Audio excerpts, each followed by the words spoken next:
मैं दर्शकों को बता दूं कि जो राजू सिंह है ये 2020 में मुजफ्फरपुर के साहिबगंज से चुनाव जीता है और ये चुनाव जीता था इसने वीआईपी पार्टी के टिकट पर। जो लेकिन बाद में राजू सिंह ये डगरा का बैगन है, दल बदलू है, तो ये भाजपा में आ गया, राम भक्त बन गया और अब भाजपा के कोटे से पर्यटन मंत्री बना है बिहार का।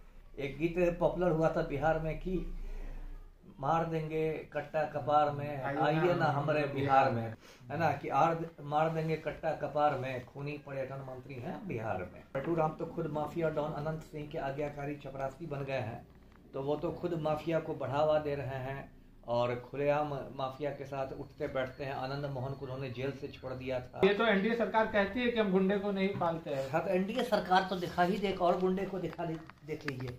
ये जो गुंडा है सुनील पांडे, ये भाजपा का वरिष्ठ नेता है और इसको बड़े धूमधाम से दिलीप जायसवाल ने भाजपा में शामिल किया था। बात जब बिहार की राजनीति की हो रही हो तो गुंडा राज का शब्द का उपयोग ना हो तो ऐसा कभी देखने या सुनने को नहीं मिला है। एनडीए हमेशा से एनडीए का एक यूं कहे तो ब्रह्मास्त्र रहा है गुंडा राज, पर अब खुद एनडीए सवालों के घेरे में है। विधायक से मंत्री बने राजू सिंह पर कई तरीके के सवाल उठ रहे हैं, कई तरीकों का आलोचना भी झेलना पड़ रहा है। नमस्कार, मैं हूं फलक सिंह और आप देखना शुरू कर चुके हैं आगाज एक्सप्रेस। और गुंडा राज और अपराध की जब बात हो रही हो बिहार में तो संदर्भ में हमारे साथ चर्चा करने के लिए पूर्व आईपीएस अमिताभ दास जी मौजूद है, जिनसे चर्चा करते हैं ये राजू सिंह वाला जो पूरा मामला है, ये मामला क्या है और इस मामले की सच्चाई क्या है और कहां तक इस मामले को लेकर के विपक्ष हमलावर होने वाली है और सरकार कैसे अपना बचाव रखने जा रही है। सर, स्वागत है अपना। धन्यवाद आपका। सर, क्या कुछ ये पूरा मामला है राजू सिंह का? देखिए, ये मैं बता दूं कि अभी तो बिहार का नया पर्यटन मंत्री बना है, माननीय पर्यटन मंत्री राजू सिंह। ये एक खूनी है, हत्यारा है। सर, बड़ा आरोप लगा रहे हैं। हाँ, मैं बड़ा आरोप ही लगाता हूँ। ये खूनी है, हत्यारा है, कातिल है और मर्डरर है। और इसने श्रीमती अर्चना गुप्ता नाम की महिला को गोलियों से भून दिया था। ये पूरा मामला मैं बताता हूँ दर्शकों को। ये घटना है 1 जनवरी 2019 की और दिल्ली में एक जगह है फतेहपुर बेरी, वहाँ राजू सिंह का एक लंबा चौड़ा फार्म हाउस है, करोड़ों का फार्म हाउस है। ये राजू सिंह मूलतः बिजनेसमैन है, व्यवसायी है, लंबा चौड़ा इसका व्यवसाय है, तो दिल्ली में इसका करोड़ों का फार्म हाउस है। उसी फार्म हाउस में 1 जनवरी 2019 को नए साल की पार्टी हो रही थी, न्यू ईयर पार्टी हो रही थी और बहुत धूमधाम से पार्टी हो रही थी। और वहाँ जो डांस फ्लोर था उस पर श्रीमती अर्चना गुप्ता नाम की एक महिला डांस कर रही थी। ये जो अर्चना गुप्ता थी ये राजू सिंह की पारिवारिक मित्र थी और पेशे से आर्किटेक्ट थी, जिसको हिंदी में वास्तुविद कहते हैं, मतलब इमारतें बनाती थी। और ये जो राजू सिंह था ये एकदम दारू पी के टल्ली था और इसके हाथ में पिस्तौल लहरा रही थी। तो जब नया साल आया, जो कहते हैं ना 12 बजे 2 घंटा बजता है, नए साल का जब आगाज हुआ तो ये राजू सिंह इतना खुश हो गया कि इसने धाएं धाएं धाएं धाएं गोलियां चलानी शुरू की। एक गोली जाके श्रीमती अर्चना गुप्ता को लग गई और वो वहीं पर ढेर हो गई। उसके बाद उसको उठा के लोग ले गए, वहाँ फोर्टिस हॉस्पिटल है दिल्ली में, तो वहाँ अर्चना गुप्ता को नहीं बचाया जा सका। फिर पुलिस को खबर गई, दिल्ली पुलिस आई, उसने अर्चना गुप्ता के शव को कब्जे में ले लिया, उसका फिर पोस्टमार्टम कराया गया। ये जो राजू सिंह है इसकी पत्नी भी उस पार्टी में मौजूद थी, तो इसको जब लगा कि मेरे पति परमेश्वर ने खून कर दिया है तो राजू सिंह की पत्नी ने पूरे डांस फ्लोर को पानी से धो दिया।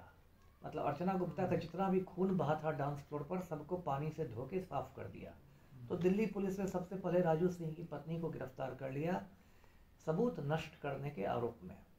उसके बाद ये जो राजू सिंह था ये अपने ड्राइवर के साथ कार से फरार हो गया और ये सीधे बिहार की ओर भागा। उसके बाद दिल्ली पुलिस इसके पीछे पड़ गई और घटना के 2 दिन बाद यानी 3 जनवरी 2019 को यूपी में गोरखपुर है, गोरखपुर के पास राजू सिंह और उसके ड्राइवर दोनों को पुलिस ने गिरफ्तार कर लिया। उसके बाद राजू सिंह कुछ महीने जेल में रहा, फिर जमानत पर बाहर आया।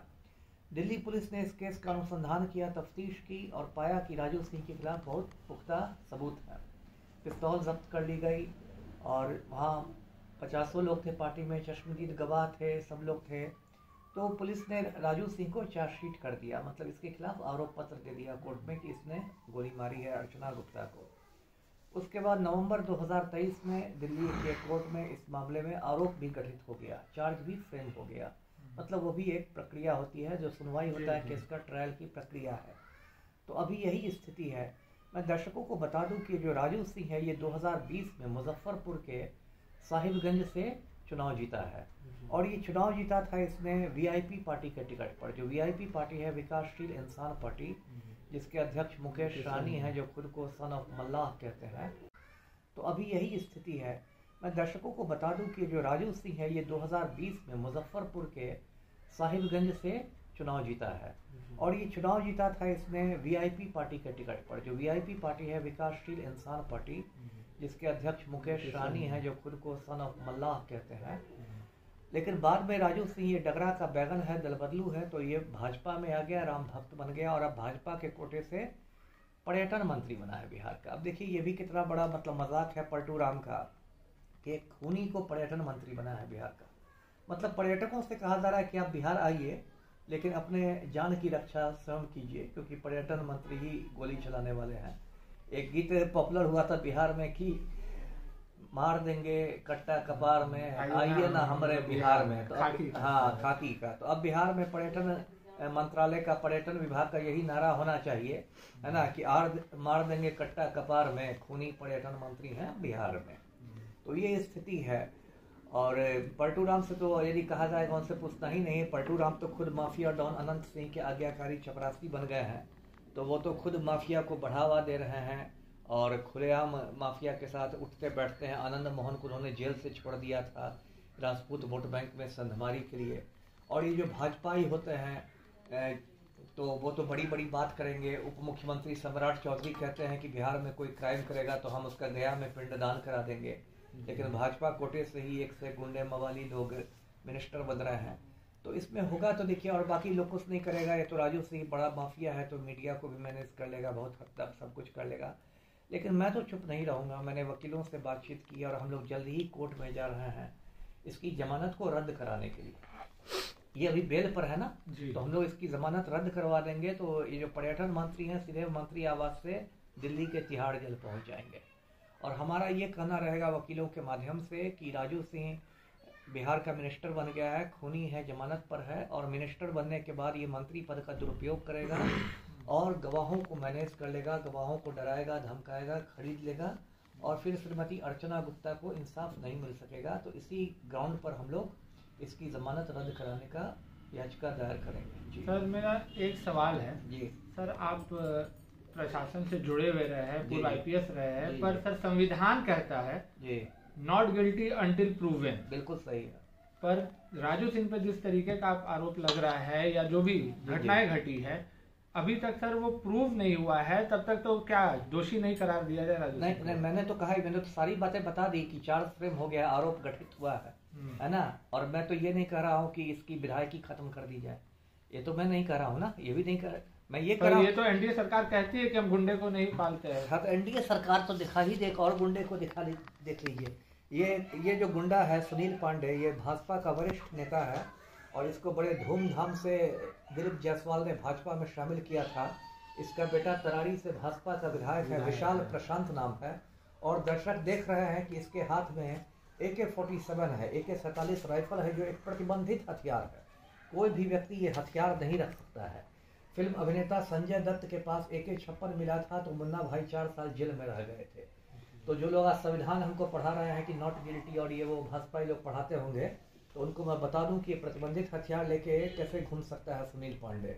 और सुनील पांडे के घर पर रेड होना चाहिए और इसका जो AK-47 है वो जब्त किया जाना चाहिए। सर, आपकी जो मुहिम है, जो वकील लोग साथ मिल करके राजू सिंह पर जो आरोप है उसे दोबारा संज्ञान में लाना, तो राज्य में भी एनडीए की सरकार है, केंद्र में भी एनडीए की सरकार है, कहाँ तक सर सक्सेस कर पाइएगा? सक्सेसफुल तो मैं हो ही जाऊंगा। न्यायपालिका कोई एनडीए के अधीन थोड़े है, न्यायपालिका तो इस देश की स्वतंत्र है ना। मैं दर्शकों को याद दिला दूं कि मैंने कुछ साल पहले भी बिहार के एक शिक्षा मंत्री मेवालाल चौधरी को कुर्सी से उतरवा दिया था। नवंबर 2020 में मेवालाल चौधरी को पलटू राम ने मिनिस्टर बनाया था। मैंने राज्यपाल को पत्र लिखा कि इसने अपनी पत्नी नीता चौधरी को जला के मार डाला है।